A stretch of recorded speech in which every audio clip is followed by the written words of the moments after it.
to talk to you today about this saddle that I got on Facebook Marketplace. It needed a lot of love and a lot of care and condition, which is something that we talk about a lot in Pony Club, how to properly take care of your tack. So I've actually cleaned the whole saddle and I've conditioned half of it, including the seat and a little bit of this skirt. So the first thing I want to point out is that this saddle flap is really hard to bend. It's not very flexible and it has a lot of wrinkling.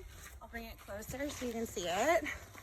So if I actually lift up the flap, you can see all of this like wrinkling that started to occur that will become cracking if you force it. And it just doesn't, it really doesn't bend at all. This saddle is incredibly dry. Who knows the last time that it's been cleaned and conditioned? Again, if I pick it up, you can see the billets, you know, they're also pretty dry, and along with the saddle flap and the underside of the saddle. Now this side is the side that I've already conditioned, and all I used to condition it was Neat's Foot Oil. I actually used Neat's Foot Oil Compound because that is what I had. So this side, the conditioned saddle flap, you can see when I roll it up, is very soft, it's very supple. You can bend it basically any way, and it's not in danger of cracking at all. The knee rolls are very soft and supple. Your hand just will run down it. It's like butter. And on this side, the non-conditioned side, if we try to do that, it's not comfortable. It's stiff, it's hard. You don't want to ride in a saddle like that. Now it did take quite a while to condition this side. It took maybe an hour of just doing the Neat's Foot Oil on the saddle flap alone in order to get it this way. So if I lift it up, you can see the billets. They're nice and soft and not in danger of cracking anymore, not brittle like the other side. This saddle also did come with billet guards. Incredible given its age. It says Crosby Miller on the button. So if we shake these, it's obvious which one is the conditioned one. The one in my right hand is the conditioned one. It's nice and supple. The one in my left hand has almost no movement. So if you think about that being under your leg while you're riding, this soft, supple one is going to be a lot more comfortable. And it's also going to do the job a lot better, your tack, if it's nice and soft. Because if you take care of your billets, they're not going to be in danger of cracking and breaking. Plus it looks a lot nicer. I mean, check out this side, and then check out this side of the saddle. So this is what I'm going to spend my time on the rest of the day today, is just conditioning this side of the saddle and my second billet guard. So I'll do a couple rounds so you can see actually how long it takes. And I like to use, it's a little dirty because I use it for oil, these tops of my supplement containers actually, because I find they're really great, just quite hand-sized. So I just put a little bit of Neat's Foot Oil in there because I like to use my hands when I condition it because it helps the oil soak in. And I'll just put some on and start rubbing it around. And it is quite important to condition your leather, guys. I know it's a pain in the butt, but it really is worth it. Your saddle will last forever. You can already see it's changing color. And it's just gonna start soaking up the oil. Like, I'm not going to be able to give it enough oil. It is important to know if you have a light colored saddle, Neat's Foot Oil will darken the leather. So you want to use a different conditioner if it's a light colored saddle. But for all those dark colored saddles out there, like this one, Neat's Foot Oil is the way to go. And I'm going to go ahead and just get this this skirt again because it was desperate for oil before, and some of my panels back here. And you can just see the spots it needs it because it just literally drinks it up. You can see it's starting to be almost dry where I've put on the oil already. And you can feel the difference in one coat. I find a lot of people are afraid of over oiling, but most of my students don't oil enough. I have not encountered someone yet who I have to say, okay, we need to slow down on the oiling. They'll put a coat on like this and then see that and then think that they're good, but they're not. And you can see it's drinking it all up in the cracking right there.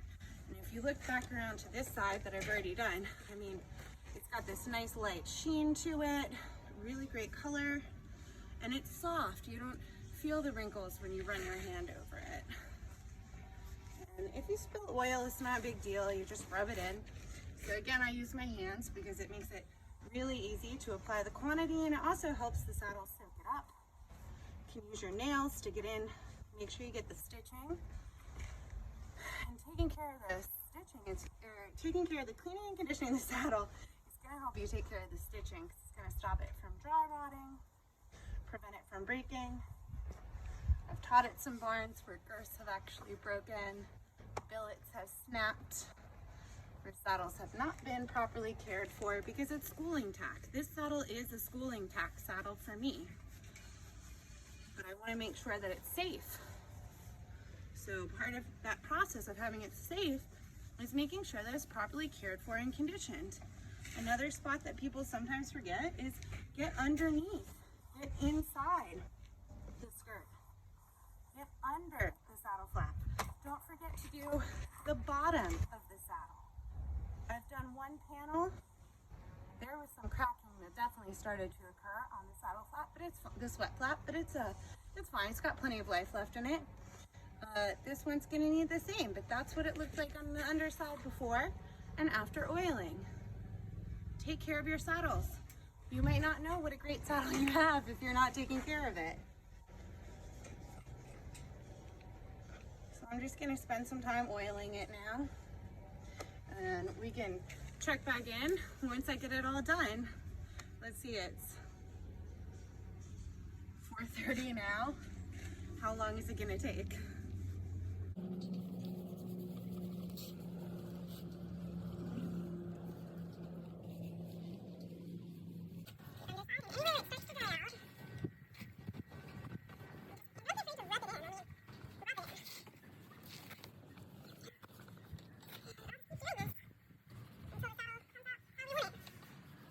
So we're at 13 minutes. 13 minutes for just this flap, a little bit of the bottom. Oops, got a drip there, always check. And working on this skirt really in this little section of panel. I think what might be good now is just to show you, we've been working on this flap, right? To just show you the difference between, again, this super great, really well conditioned saddle flap. This one right here. Again, just so you can see it a little bit.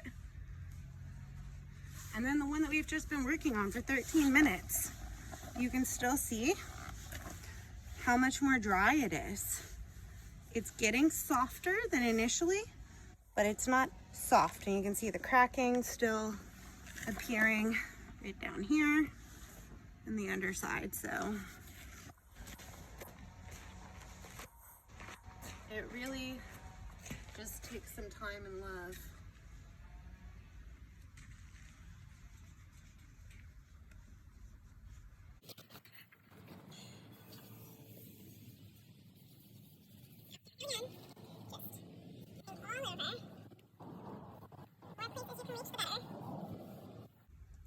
We're going to use the rest of it for the billet guard that has only been done once or twice.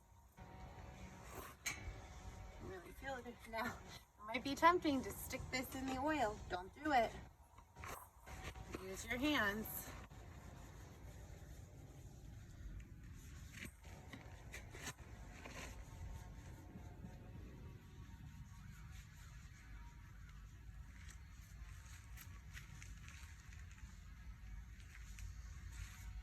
You can see how it's almost dry.